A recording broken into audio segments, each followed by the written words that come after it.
Sir Gavin napakaang. Sir Gavin. Napakaang. Hello guys, good morning. Magandang araw sa inyo lahat mga kabongga. Today's vlog, andito kami ngayon sa Cavite. At kain kami dito sa Sanglipsan.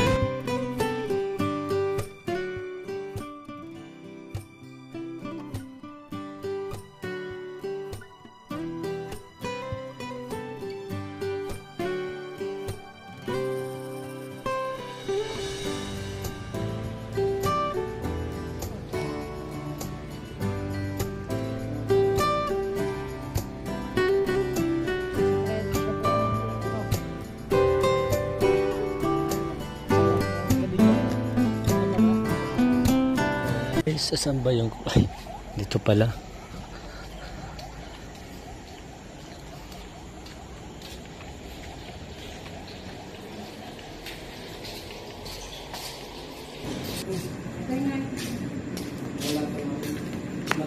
Hello guys, mga kabangga, magandang umaga sa inyo lahat. Welcome to my vlog. At heto, dito kami sa isang training facilities ng Marine dito sa Cavite. At dyan kahapon kami nag-practicum.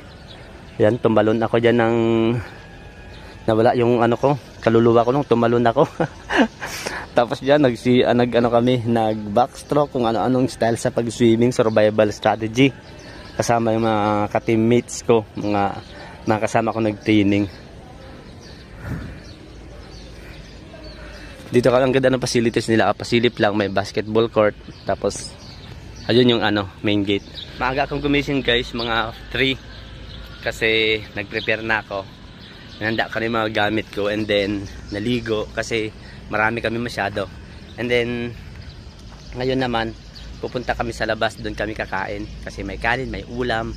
And then dito kasi limited. Free siya. Mamayang tanghali free. Pero kakaunti yung yung makakain ko. Ang ganda naman ng halaman na to.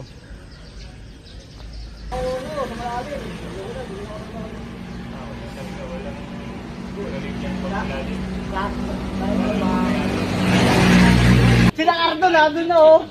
Si David na natin mo. Ikaw dyan. Gago na.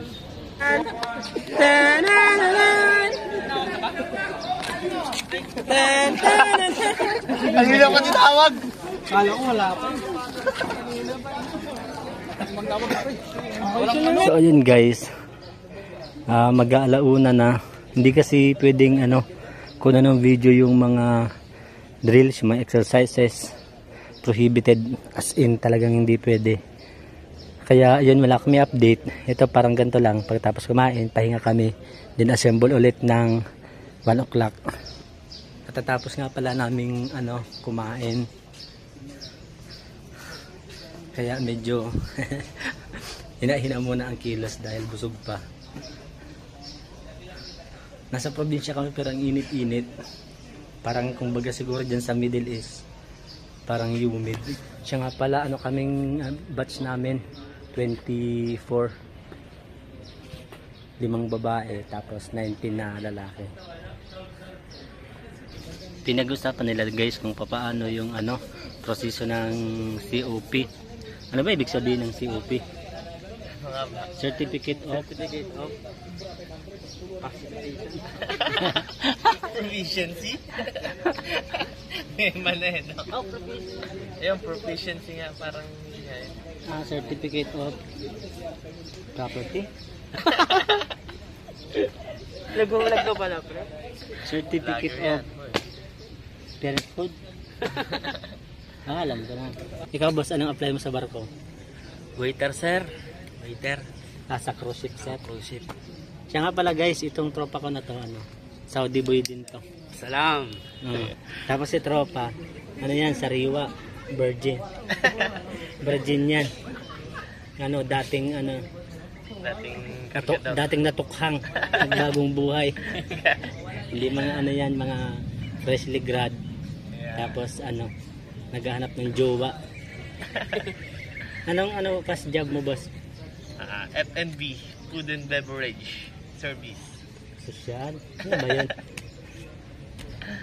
FMB? Hotel and resto. Hotel and resto.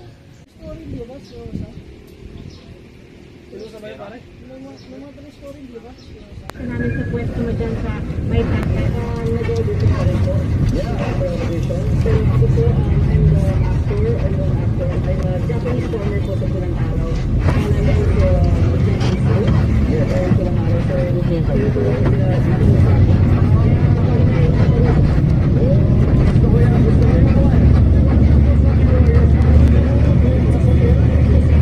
Hello guys, ayan. Nakaabot na kami ng ibang lugar to, Ermita. Ano na kami? Diretso lang, papasakay kami ng LRT kasi uwi pa akong Bulacan. Hello guys, ito yung Robinson's Place ulit. Nanggaling kami sa Bansa.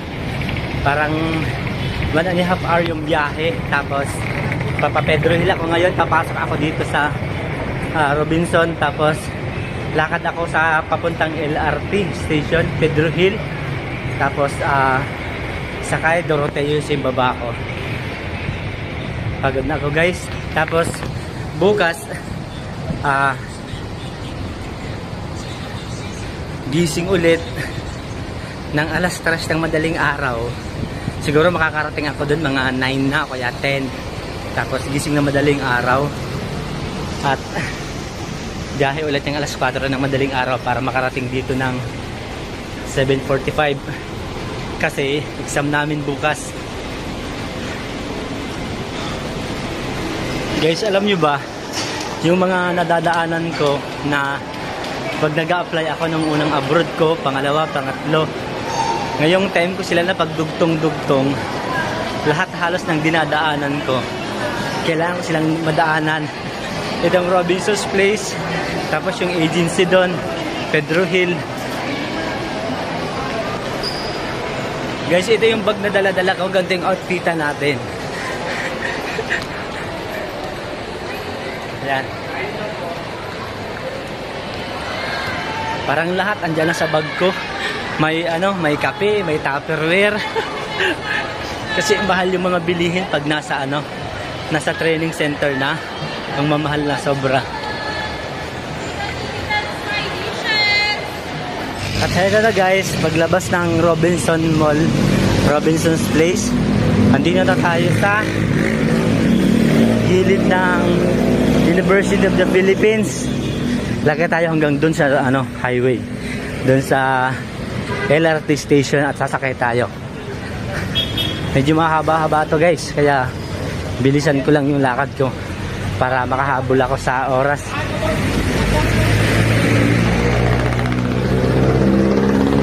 Guys, nasa na tayo, Pedro Hill. Oh guys, pawis na pawis ako. Hinahabol ko kasi yung pagtawid dun sa sa may crossing. Tapos ayan, makita nyo pila yan.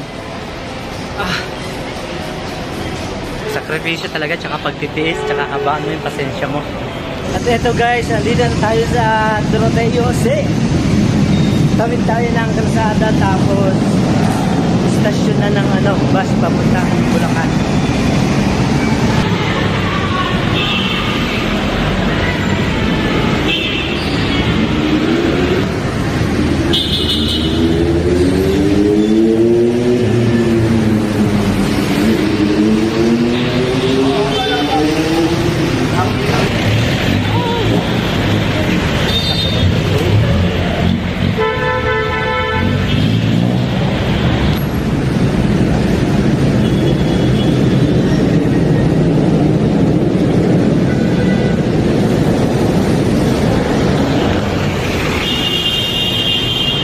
Hello guys, continuation ng vlog ko.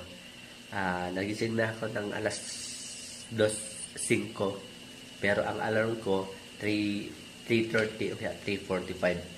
So pagkagising, nag-review agad ako kasi meron kami exam ngayon yung final exam.